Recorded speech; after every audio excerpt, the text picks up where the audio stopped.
Kasus meninggalnya dokter magang asal Universitas Sriwijaya Mita Aprilia Asmi yang tengah menjalani program magang di Rumah Sakit Umum Daerah Kiai Haji Daud Arif Kuala Tungkal Jambi dinilai janggal. Diduga korban mengalami beban kerja yang berat hingga kondisi kesehatannya terus menurun. Apakah ada dugaan kelalaian medis hingga pelanggaran regulasi jam kerja? Dan seperti apa aturan dalam program dokter internship? Kita akan bahas bersama dengan narasumber yang sudah hadir di sambungan daring. Ada Wakil Ketua 2 Ikatan Alumni Fakultas Kedokteran Universitas Sriwijaya, Dr. Ramzi Amin. Selamat pagi, Pak Ramzi. Selamat pagi, Mas. Baik, kami juga sebelumnya sudah mengundang Ketua Umum Ikatan Dokter Indonesia Slamet Budiarto, namun kami masih menunggu yang bersangkutan untuk bisa bergabung dalam dialog pagi hari ini. Saya ke Pak Ramzi terlebih dahulu. Pak Ramzi, sejauh ini untuk update laporan Anda ke Kemenkes seperti apa yang sudah dilakukan ataupun disampaikan oleh Kemenkes ke pihak IKFK Unsri? Ya, terima kasih, Mas. Jadi pertama-tama kami mewakili keluarga besar Ikatan Alumni FK Unsri menyatakan berduka cita dan belasungkawa atas kematian dari anak didik kami, murid kami, adik alumni kami yang meninggal pada saat dia menjalankan internship. Mudah-mudahan beliau diterima di sisinya. Nah, kami mendapat kabar kondisi seperti ini ketika dikirim ke Rumah Sakit Dr. Muhammad Husin Palembang. Kebetulan kami berdinas di Palembang. Jadi teman-teman dari Ikatan Alumni mencoba mencari tahu dari teman-temannya bagaimana kondisi yang sebenarnya terjadi di tempat internship tersebut. Dan dari beberapa laporan maupun sebenarnya tidak semuanya terlaporkan karena mungkin ada keseganan dan lain-lain dari teman-teman internship. Tapi kita mendapatkan catatan bahwa ada beberapa hal yang mungkin masih bisa kita pertanyakan, kenapa seorang dokter itu meninggal di tempat kerjanya di rumah sakit yang harusnya dia itu sehat di sana. Bahwasanya dia menyembuhkan orang tapi dia sendiri sakit. Nah, itu sudah sudah kita laporkan ke Kemenkes. Tim Kemenkes akan turun ya mungkin pada Senin ini bersama-sama dengan tim dari Ikatan Alumni FK Unsri dan juga ID Jambi untuk menginvestigasi sejauh mana hal-hal yang telah kami cantumkan di surat ke Kemenkes itu apakah memang benar terjadi atau tidak gitu. Kita ingin mendapatkan kejelasan karena ini adalah salah satu aset bangsa di mana anak ini jauh dari rumahnya dari Oku Selatan, internship ke daerah Jambi, ternyata di sini mendapatkan kondisi yang kita sama-sama prihatin. Saat ini tim Kemenkes dan tim Ikatan Alumni Unsri masih menginvestigasi dan belum ada kelanjutan yang lebih lanjut, Mas. Demikian. Tapi sejauh ini Pak Ramzi yang mungkin sudah ada temukan gitu untuk bukti-bukti dan juga fakta-fakta paling tidak dari IKFK Unsri sendiri apa saja, Pak? Jadi ada 4 yang kita indikasikan memang terbukti. Pertama, ada pelanggaran regulasi dan jam kerja, juga adanya kelalaian dalam supervisi di mana anak-anak ini dilepas tanpa supervisi yang jelas dengan alasan untuk pembelajaran mereka karena mereka akan menjadi dokter penuh setelah selesai internship. Kemudian juga ada kelalaian medis dan pengabaian klinis. Jadi ketika anak ini sakit, respon untuk pengobatan terhadap almarhum ini tidak sesuai seperti apa yang kita harapkan. Kemudian juga ada dugaan malpraktek administrasi di mana terjadi kekosongan obat, kemudian sehingga si pasien itu mencari obat sampai keluar gitu. Dan adanya tindakan intimidasi dan upaya penutupan informasi di mana ada arahan dari oknum-oknum tertentu yang mungkin menjadi keluarga pejabat di sana agar kondisi seperti ini tidak di blow up dan lain-lain. Jadi hal seperti ini yang kita masih investigasi apakah ada kebenarannya memang benar atau begini. Nanti kita lihat hasil dari tim investigasi yang turun mungkin pada hari ini. Begini, Mas. Oke, berarti investigasi akan dilakukan juga di rumah sakit tersebut ya Pak ya untuk bagaimana menemukan fakta-fakta lainnya? Betul betul. Jadi kita meminta Kemkes untuk, menginvestigasi karena ya harapan kita sebetulnya selain ya kita menyayangkan terjadinya kondisi seperti ini ya ke depannya, ya adik-adik internship seperti ini juga tidak mengalami hal yang sama begitu. Mereka harus mendapatkan, perlakuan yang layak sebagai seorang dokter muda walaupun mereka itu masih internship tapi tetap mereka sudah lulus dan mendapat gelar sebagai dokter, sehingga perlakuan yang semestinya diberikan kepada mereka itu harus diberikan gitu. Oke, untuk dugaan pelanggarannya, Pak Ramzi, Anda ini mengarahnya untuk oknum-oknum misalnya dokter yang mensupervisi atau mungkin memang dari pihak rumah sakit yang misalnya tidak menjalankan SOP atau melanggar aturan? Nah, untuk ini kita belum bisa memastikan. Jadi nanti tim Kemkes yang akan menginvestigasinya, kita mendukung tim Kemkes tersebut. Ya sanksinya mungkin bermacam-macam, Mas. Kita belum tahu bagaimana Kemkes yang akan bersanksi. Bisa jadi penutupan wahana pendidikan intensif di sana mungkin, atau mungkin kalau memang kita tentukan tindak pidana ya mungkin ya akan dimasukkan ke pidana. Tapi kita belum bisa memastikan karena tim investigasi baru akan bekerja pada hari ini. Demikian yang saya dapat.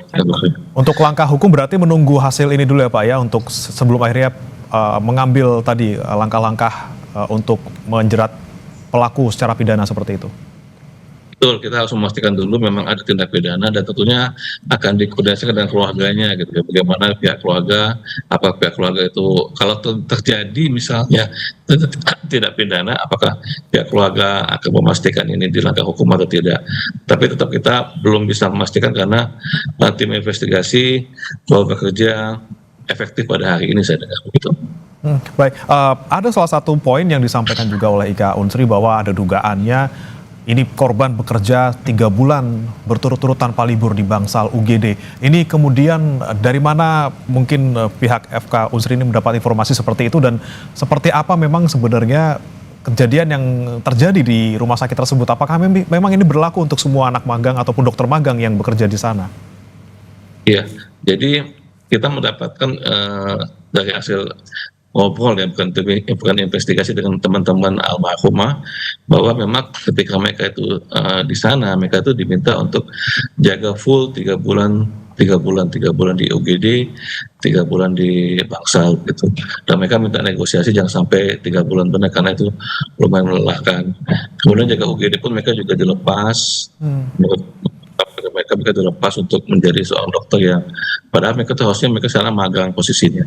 Nah, hal seperti itu yang mereka ceritakan kepada kita, dan hal seperti ini harus kita klarifikasi lagi kepada pihak rumah sakit apakah benar seperti itu, karena kalau memang benar seperti itu tentunya ini yang kita sayangkan sekali karena dokter internship ini ya dari pola Kemkes adalah mereka itu magang di sana selama setahun untuk menjadi dokter yang definitif gitu. Oke, baik. Tapi sejauh ini Pak Ramzi, sebelum kita juga bicara soal investigasinya, seperti apa kemudian komunikasi dari pihak Unsri bersama dengan rumah sakit gitu misalnya? Ini kan tentu saja pihak Unsri juga pastinya bertanggung jawab karena ini ada anaknya istilahnya lah, ini anak didiknya yang juga kemudian dititipkan ke rumah sakit tersebut. Bagaimana komunikasi antara pihak kampus dan juga pihak rumah sakit selama ini jika ada dokter yang magang di sana? Ya, jadi saya klarifikasi bukan pihak Unsri sebetulnya, tapi Ikatan Alumni FK Unsri. Jadi kalau dari Unsri sendiri karena dia sudah diluluskan, sudah wisuda, maka tanggung jawabnya bukan lagi di pihak Unsri, tetapi kita di Ikatan Alumni FK Unsri-nya yang mendorong kondisi seperti ini gitu. Dan saat ini ada Wakil Ketua 1 Ikatan Keluarga Alumni FK Unsri yang sudah ke Jambi, Dr. Legehan. Mungkin nanti kita akan menunggu bagaimana hasil dari kontak beliau dengan pihak rumah sakit bersama Kemkes. Baik, dan ada poin-poin lainnya tadi Pak Ramzi terkait dengan kasus ini, yaitu dugaan perundungan seperti itu yang ada di rumah sakit. Kemudian apa mungkin temuan-temuan yang bisa Anda sampaikan ke kami soal dugaan perundungan ini, Pak? Ya, saat ini kita baru mendapatkan informasi dari teman-teman almarhumah bahwa memang ada kerja yang memang bagi mereka itu cukup melelahkan gitu. Dan untuk itu kita harus memastikan benar gitu ya. Nanti bisa kita lihat apakah jadwal jaganya bisa dilihat, nanti kemudian kita lihat dari selama aktivitas sana bisa dilihat dari arsip-arsip yang ada. Apakah benar mereka itu menjalankan kegiatan layanan kesehatan itu berlebihan atau tidak gitu. Baik, Pak Ramzi, ini kan ada ikatan alumni yang tentunya sudah banyak kemudian yang lulus dan juga sudah terjun ke dunia profesi secara profesional. Kemudian selama yang Anda tahu gitu Pak Ramzi, apakah ada kasus-kasus serupa yang juga terjadi di mahasiswa ataupun misalnya dokter magang yang berasal dari Unsri seperti yang dialami oleh Dokter Mita ini? Jauh yang kami dapatkan tuh baru ini yang kita mendapatkan kondisi di mana seorang dokter sampai sakit pada saat di pelayanan, sampai sakitnya itu dirujuk ke rumah sakit Raden Matahari Jambi dan ke rumah sakit Muhammad Hussein Palembang dan sampai meninggal. Tapi ada beberapa juga yang kita dapatkan dari VIAKSI, yaitu Forum Komunikasi Alumni Kedokteran Indonesia. Ada beberapa juga kondisi dokter yang mengalami hal yang sama seperti ini, tapi saya tidak tahu persis bagaimana kronologisnya, tapi ada juga ya dokter-dokter yang meninggal pada saat menjalankan internship. Untuk itulah kita mendorong pihak Kemkes untuk melakukan monitoring dan evaluasi terhadap program seperti ini, karena mereka ini bisa dianggap sebagai kondisi strata yang paling rendah dalam pendidikan, karena mereka itu adalah dokter magang yang tidak mendapatkan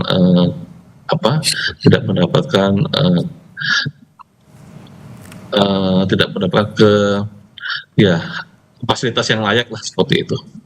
Oke, ada kasus-kasus serupa yang kemudian sebelumnya sempat terjadi gitu ya Pak ya, tapi ini sudah bergabung juga. Selamat pagi Pak Slamet Budiarto, Ketua Umum Ikatan Dokter Indonesia.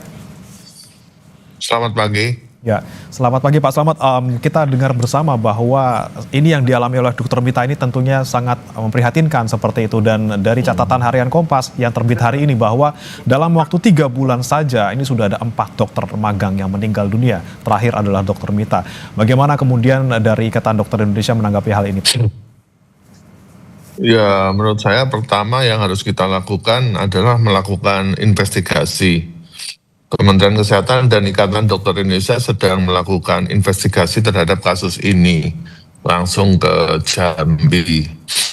Yang kedua, perlu perubahan atau regulasi yang kedepannya mengenai perlindungan untuk dokter internship ini.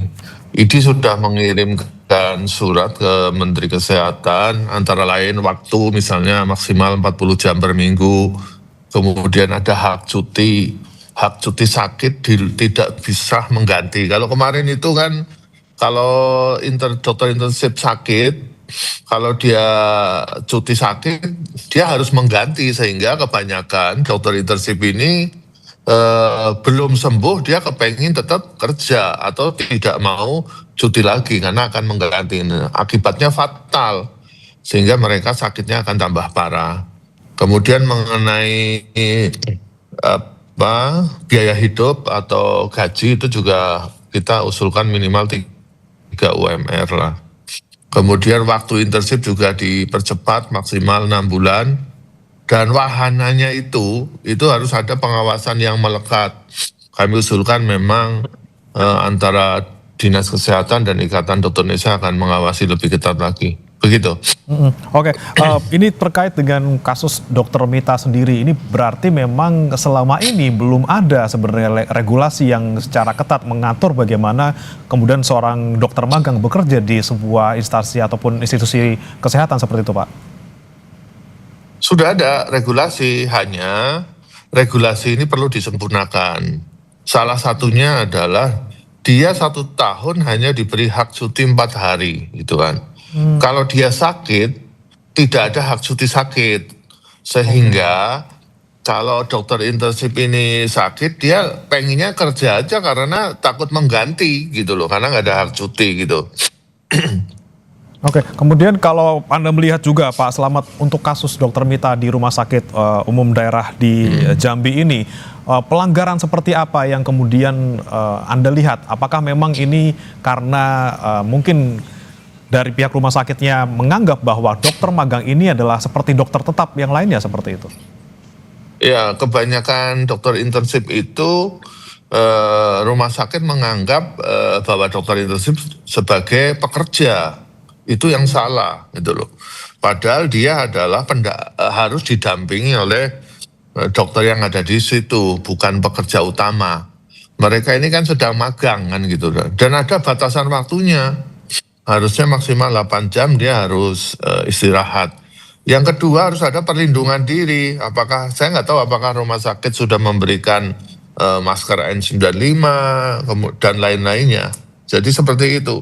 Nah, kasus Dr. Mita ini memang ini tamparan yang keras buat dunia kesehatan, terutama Kementerian Kesehatan untuk segera merubah regulasinya untuk disemutkan ke depan agar tidak terjadi lagi. Mungkin seperti itu. Oke, perubahan Dan regulasi. wahananya saya kira kalau memang ditemukan ya wahananya harus diberi sanksi. Oke, Anda ini juga kalau tidak salah, koreksi jika saya salah, Anda juga mendalami soal hukum kesehatan gitu Pak. Kemudian sanksi apa yang sekiranya bisa menjerat mungkin pihak rumah sakit ataupun mungkin pihak dokter yang membimbing yang bersangkutan? Ya, kalau rumah sakit ini sebenarnya kan tanggung jawab penuh adalah rumah sakit karena dia bekerja di rumah sakit. Nanti mengenai sanksi itu tentunya Kementerian Kesehatan yang punya kewenangan, bisa tidak menjadi tempat intensif lagi. Yang kedua, ataukah izinnya dibekukan atau yang lain-lain itu kewenangan dari Kementerian Kesehatan. Tapi intinya ini kan korban sudah 4 orang. Jadi ke depan jangan sampai terulang lagi gitu loh. Oke, baik. Seperti itu. Baik, saya kembali ke Pak Ramzi. Pak Ramzi, ini dugaan korban overwork gitu ya, terlalu berat beban pekerjaannya. Ini menjadi salah satu yang diduga menjadi penyebab dari Dr. Mita ini meninggal dunia. Sebenarnya seperti apa selama ini yang terjadi di lapangan gitu Pak Ramzi, terutama untuk dokter-dokter magang yang secara institusional mereka masih tanggung jawab pihak kampus, namun juga mereka sedang belajar di sebuah rumah sakit seperti itu. Kemudian bagaimana sih sebenarnya beban pekerjaan mereka seharusnya? Apakah bisa disamakan juga dengan dokter tetap? Atau mereka sebenarnya kewajiban mereka hanya belajar saja dan dibimbing seperti itu? Ya, jadi saya koreksi dikit bahwa dokter intensif ini sudah diwisuda menjadi seorang dokter dan bukan kewenangan dari pihak kampus. Oke. Jadi mereka ini ketika mereka sudah diwisuda, sudah melakukan ujian nasional, diwisuda oleh kampusnya masing-masing, maka mereka sudah bukan lagi tanggung jawab dari kampus, tapi jatuhnya adalah tanggung jawab ikatan alumni. Dan ketika mereka itu intensif itu adalah program dari Kemkes sebetulnya, di mana untuk membuat mereka itu menjadi lebih tujuannya adalah mereka jadi lebih mahir lagi pada saat mereka itu sudah definitif sebagai dokter. Jadi sebetulnya ketika mereka menjalani pendidikan koasisten, ya mereka juga di rumah sakit daerah juga ditempatkan, ya mereka juga bergantian di sebuah divisi. Tentunya mereka sudah, kalau dibilang mereka itu tangguh, sebenarnya sudah tangguh sebetulnya, karena mereka tuh di selama pendidikan juga banyak keliling ke rumah sakit daerah sesuai dengan wahana masing-masing, dan ketika tamat mereka sudah kita anggap sebagai dokter yang tangguh sebetulnya. Nah, program pemerintah untuk intensif ini adalah program pemerintah yang menginginkan bahwa dokter ini ketika mereka itu menjalankan profesi sebagai dokter sudah mumpuni, makanya dibuatlah program intensif seperti ini. Jadi sebetulnya kalau dibilang apakah dokter ini cengeng atau apa, saya pikir enggak, karena mereka sudah menjalankan itu selama 2 tahun selama masa koasisten, dan saya yakin mereka menjadi dokter yang tangguh, dan ketika mereka menjalankan itu juga kondisi badannya sehat-sehat saja gitu. Nah, ini kita tidak tahu kenapa jadi beban kerja terlampau berat atau lambat penanganan segala macam yang menyebabkan dia menjadi sampai menderita infeksi di paru-parunya. Gitu. Oke. Baik, saya kembali ke Pak Slamet. Pak Slamet, ini yang beredar mungkin di kalangan awam di luar profesi kedokteran, banyak yang menilai bahwa memang profesi dokter ini sangat berat gitu ya, lingkungannya, kemudian tanggung jawabnya, dan juga mungkin banyak sekali beredar juga perundungan seperti itu yang terjadi di tempat bekerja ataupun di rumah sakit seperti itu. Nah, ini ketika sudah berulang kejadian seperti ini, bagaimana kemudian evaluasi ke depannya agar kita bisa memutus mata rantai seperti ini, perundungan dan juga mungkin beban kerja yang di luar mungkin kemampuan seseorang? Ya, kalau perundungan itu kan di berbagai tempat terjadi, mau di keluarga, di sekolahan, di pesantren, itu biasanya terjadi. Hanya beberapa perundungan yang bisa kita tolerir, ada yang tidak kita bisa tolerir. Ini fokus pada jam kerja. Ini memang menyangkut tidak hanya untuk dokter internship, ada juga koas juga banyak yang jam kerjanya juga berlebihan. Saya kira kalau dibatasi 40 jam per minggu, itu akan mengurangi dampak yang kurang baik untuk dokter internship tadi. Yang kedua, walaupun dokter internship ini sudah punya SIP, sudah punya STL, tapi dia memang bukan pekerja utama gitu loh. Kadang rumah sakit membebani kepada dokter internship bahwa dia adalah pekerja gitu, padahal dia sedang melakukan pematangan kan gitu kan. Makanya ID mengirim ke Menkes untuk segera merubah aturan-aturan tentang internship agar tidak terjadi kematian yang kan sudah 4 kematian. Jadi ini harus menjadi perhatian yang serius untuk Kementerian Kesehatan, dan ID juga akan mengawasi kalau pendampingnya melakukan perundungan atau melakukan